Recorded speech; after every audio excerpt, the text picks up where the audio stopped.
Hello, I'm doctor Sukanya, Mahalakshmi dental clinic, Tiruppur. இன்றைக்கி நம்ம பேச போகிற topic home remedies for tooth pain. அதாவது பல்வலி இருக்கிறவங்க வீட்டில் தற்காலிகமாக என்ன செஞ்சுட்டு அதுக்கப்புறமா டாக்டர் போய் பார்க்கலாம் அப்படிங்கிறது தான் நம்ம பேச போகிறோம்.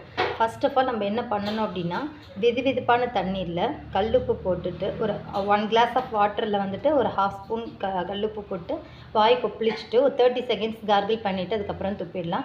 இதன் மூலயமா ஒரு நாளைக்கு ஒரு 3 டைம் கூட பண்ணலாம். இது மாதிரி பண்ணும்போது பேசிக் இன்ஃபெக்ஷன் ஏதாவது இருந்ததுன்னா கிளியர் ஆகும். நெக்ஸ்ட்டு பார்த்திங்கன்னா, பெயின் இருக்குது, கொஞ்சம் வீக்கமும் இருக்குது அப்படின்னா அந்த டைமில் ஐஸ் வாட்ரு, அதாவது ஐஸ் கட்டியை ஒரு பாலித்தீன் கவரை போட்டு ஐஸ் பேக் மாதிரி வெளியில் ஒத்தரம் கொடுக்கலாம்.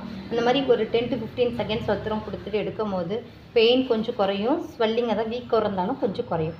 நெக்ஸ்ட்டு பார்த்திங்கன்னா, க்ளவ் ஆயில்னு சொல்லிட்டு மெடிக்கலில் இருக்கும். அதை காட்டனில் ஒரு ஃபியூ ட்ராப்ஸ் விட்டு, காட்டனை அந்த பல்லு வலி இருக்கிற இடத்துல கடிச்சு ஹோல்ட் பண்ணி வச்சுருந்துட்டு அதுக்கப்புறம் எடுத்துடலாம். இந்த க்ளவ் ஆயிலில் யூஜினாலுங்கிற ஒரு மருந்து இருக்கும். அதனால் அது போயிட்டு வேரில் பல்லோட வலி இருக்கிற வேர் நரம்பை கொஞ்சம் அமைதிப்படுத்தும். அதனால் பல்லு வலி குறையும். நெக்ஸ்ட்டு இதையும் தாண்டி 2 டேஸ்க்கு மேலேயும் பெயின் கண்டினியூ ஆச்சு அப்படின்னா நியர்பை டென்டிஸ்ட் விசிட் பண்ணி என்னென்னு பார்த்துக்கோங்க. தேங்க்யூ.